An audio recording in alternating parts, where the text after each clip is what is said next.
Giant Minecraft machines are really quite simple. That might sound absolutely ridiculous, but I genuinely think learning how to build something like this is easier than learning how redstone contraptions work. You see, although this looks really big and really complicated and impressive, it's the sort of thing you could show your mum and she'd be proud of you. It's actually made up of just a handful of small, simple circuits that once you learn, you can basically build anything. Let's start with the 3 golden rules of big machines. Number 1 is get good at counting to 12. These machines are governed by the block push limit. Pistons can only push 12 blocks at a time, so you need to know when you've hit it. 99% of the time, the reason a build breaks is because you've gone past that limit without realizing. Always make a backup before testing anything, and I also like to record my tests so that I can watch back the footage to see what has caused the breakage, so I don't have to keep reloading the backup and testing it over and over again. Secret rule number 4 is embrace the frustration and pain. Okay, let's begin with motors, shall we? So if you've only ever built one slime block flying machine before, I would imagine it looks something like this. We've got 2 sticky pistons facing in opposite directions, and then we've got the observers that are powering them. And I thought it'd be worth taking a look at actually why this thing works. Things do get complicated down the line, we just have to start things off with the basics. Now I'm sure a decent number of you know that when you move an observer, it fires a short redstone pulse of 1 redstone tick. And you can see that happening here. Now the cool thing about single redstone tick pulses going into sticky pistons is it causes sticky pistons to actually spit out their block. So in the example of this small flying machine here, if we activate it, you can see we have a loop going on. Our sticky piston is pushing this segment out, which then causes an update through the observer, causing the sticky piston to fire, bringing this segment along, which then updates the observer, causing the sticky piston to fire for a redstone tick, and we get this looping action happening. If you understand this, you understand how all giant machines are made. Let's take a look at this slightly larger motor. It uses exactly the same principles as that motor over there, we just have 1 extra piston. But the principle is the exact same. When we fire this thing, this first segment is going to be pushed across by 1 block, then this sticky piston is going to grab this segment here and pull it along 1 block, and then this sticky piston is going to pull this segment along by a block, and then the whole loop is going to start all over again. Now, as you can see, it is slightly slower than the flying machine that we originally looked at because there are more stages to the loop, and that's an important detail to remember, but the system is the same. This is how all giant machines work. You're essentially creating a loop of pushes and pulls and then attaching things onto it. Now so far all of our motors have made use of observers to power the pistons, but you can also use redstone blocks on the pushing side of the sequence. Now this is obviously a very large loop with a very large number of steps. This is going to be an incredibly slow flying machine, but you can see the idea is the same. We are creating a loop that just cycles around, gradually pushing and pulling our flying machine along. These pistons push the segments along, which causes the pistons to be powered, pushing the next segment along until it gets to the end, and then we get to the pulling side of the loop, and they all pull each other back, and we get that looping action happening. Now, so far, all of the motors I've shown have been very linear and very flat, whereas sometimes the loop isn't quite so obvious to see, but the loop is still there. It just looks a little bit more jumbled. This is exactly the same as this. It's just, it's built a little bit different. So there we go, we've covered the motor side of things. Have a go at building a few of them yourselves. Make a big loop, make a jumbled loop, experiment around. Now let's start attaching things to our motors. Now an attachment is just a part of your machine that isn't contributing to the motor. It is not adding to the movement of the machine. It is just tacked onto the motor. You found the motors pretty easy to understand, right? Like you understand how they work. Well, attachments are even easier to understand because they work in exactly the same way. You just don't have to loop them. All you have to do is find a segment of your motor that has budgets to be able to add in, say, an observer and a sticky piston, an extra slime block, and then you can use that to drag along your attachment. The same thing goes for a pushing attachment. You just need a little bit of budget to be able to add in a few slime blocks and a regular piston, and then you can have your pushing attachment. Now I must admit this isn't the prettiest slime block flying machine in the world, but you can see how it's all working. We've got our motor here, this is doing all of the heavy lifting, and then these two are just being brought along with it. This is the fundamentals of any large flying machine. Look at this. You recognize that? Does that look familiar to you? All the rest of it is pointless. It's all just attached to this one tiny little little loop right here. That little jump ahead to the mega machine brings up a good point. What if your attachment is way bigger than the 12 block push limit? Well, then you add an attachment to your attachment. I mean, I actually feel a little bit bad because people are generally quite impressed by my giant slime block and honey block machines. I feel like this video might actually ruin it for people when they find out that actually they're really simple. Now in this example, I was pulling all of my linked attachments, but you could push all of your linked attachments, or you could do a combination of pushing and pulling. Remember, your attachments work in exactly the same way as your motor. They just don't have to connect up to form a loop. So now that you understand motors, and now that you understand attachments, why not try building something a little bit fancy? This is my private jet. It looks rather lovely. It's got some nice details in there. We've got a super simple, super fast 2-piston motor, and then these little attachments on the side to create the wings. And we're even making use of honey blocks so that we can have the slime blocks and the honey blocks next to one another. There's not many air gaps. Now, when playing with combinations of honey blocks and slime blocks, it can be tempting to create really, really compact flying machines like this motor right here. This should work, right? We've got slime blocks on one side, honey blocks on the other side. They're not going to stick to one another.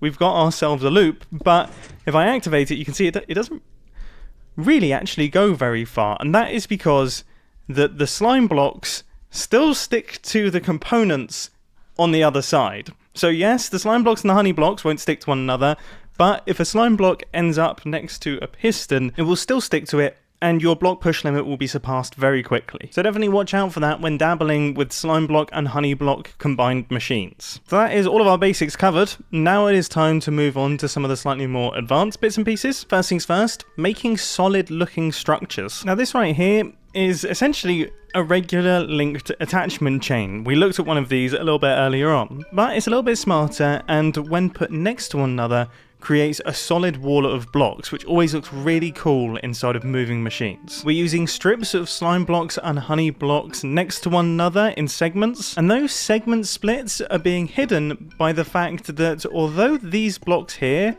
are not stuck to anything, they're not attached to slime blocks or honey blocks like these ones are, they will be pulled along by the blocks that are attached to the slime blocks and the honey blocks. This is an important thing to remember, and it's a very useful tool to have in your toolbox. You actually might have noticed something similar a little bit earlier on. You see, this slime block right here actually isn't sticking to this observer. In fact, it is not sticking to this whole segment right here, but it is going to push this slab along, which is then going to push this slime block along, which is then going to push all of this stuff along. And when you use that to your advantage, you can end up with some really nice, solid, chunky looking builds. Now another thing that you'll see in a lot of large machines is diagonal lines, and that is because you can attach your decorative blocks to two sides of your sticky blocks. When you think about it, even these modules here are just diagonal lines that you stack up next to one another to create a sort of flat area. So this is an example of a diagonal wall that moves forward, but you could move your diagonal walls sideways or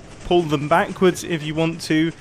They're just useful to have in your build. Just remember, when it comes to your walls, it's much easier to do diagonals than it is to do flat walls on giant moving machines. Flat walls are possible though, they just require a little bit more prep. So you can see here we have our motor, and then that's going into this little attachment here, which is then going into this attachment, which is then going into all of these attachments.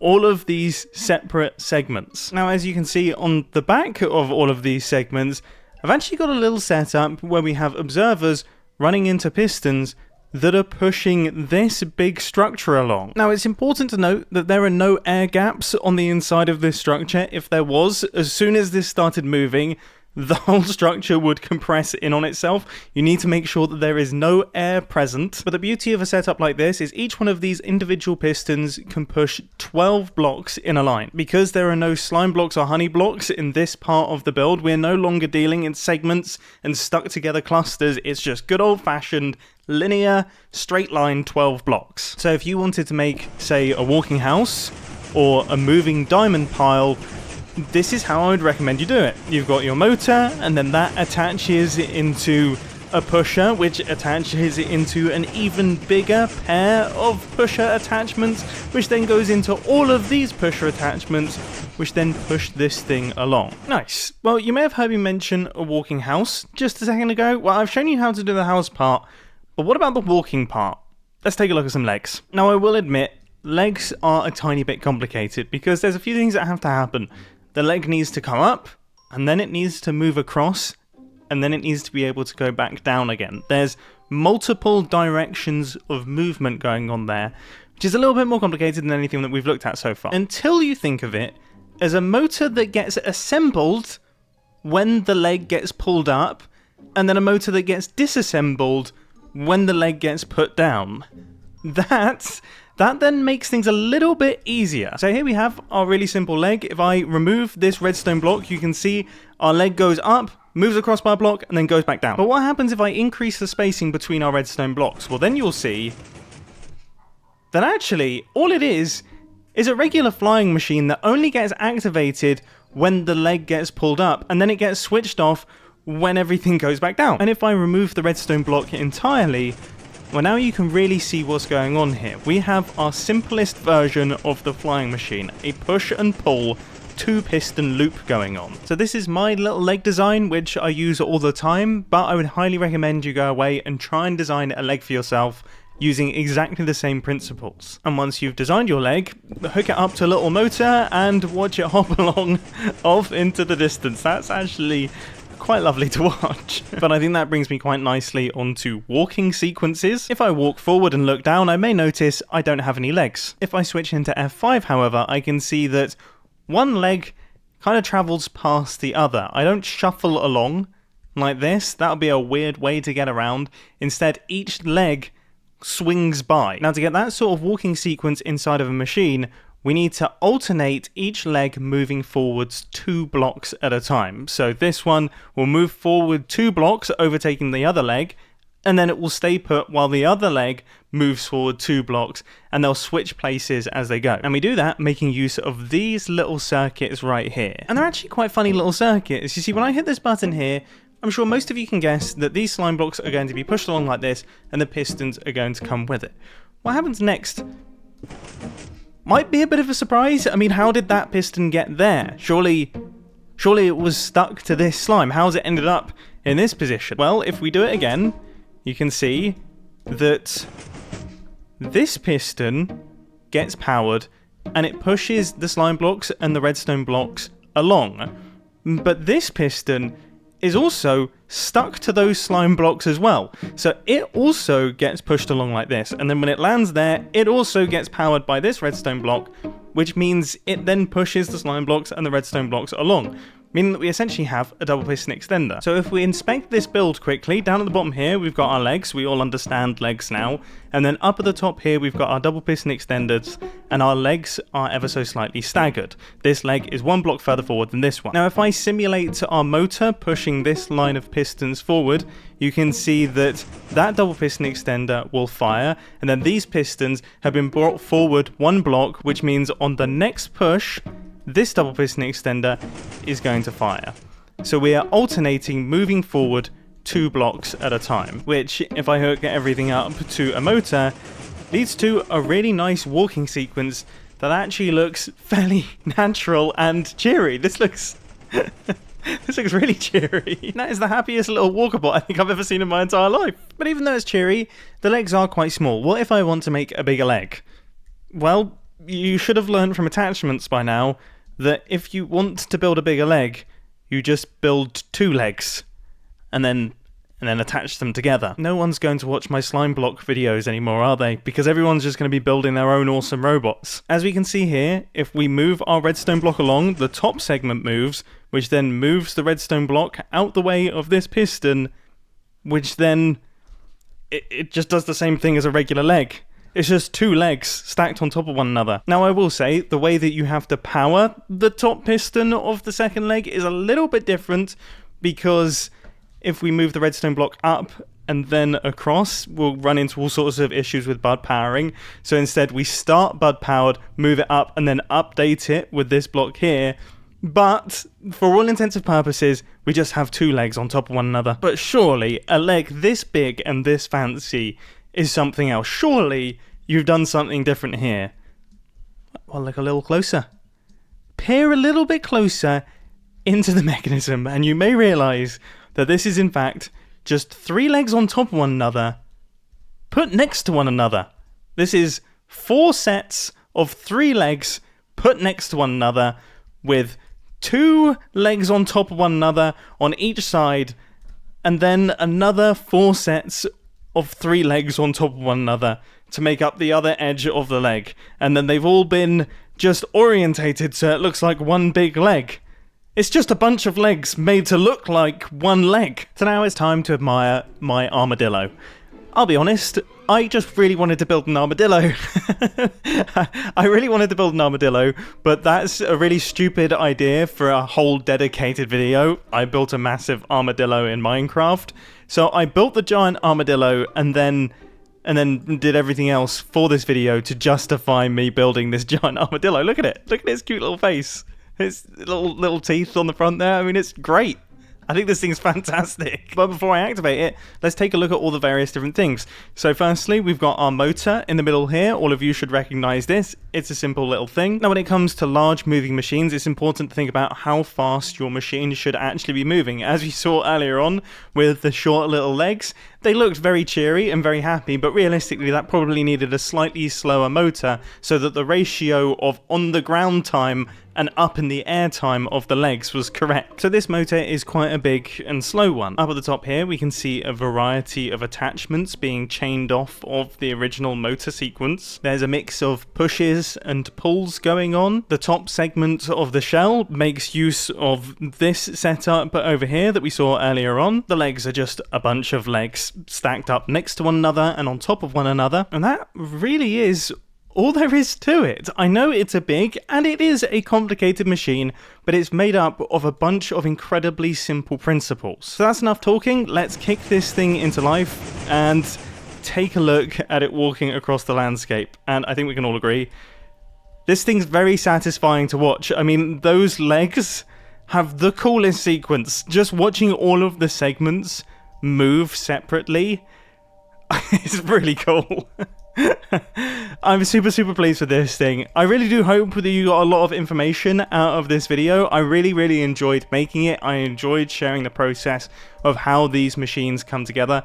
Hopefully you have a little bit more understanding of how they actually function, which means hopefully, even if you're not building them for yourselves, you now have an appreciation of how these things actually work. You can look at a build like this and actually spot various different elements that perhaps you weren't aware of before. I really do hope that you enjoyed, and I will catch you all in the next video. See ya!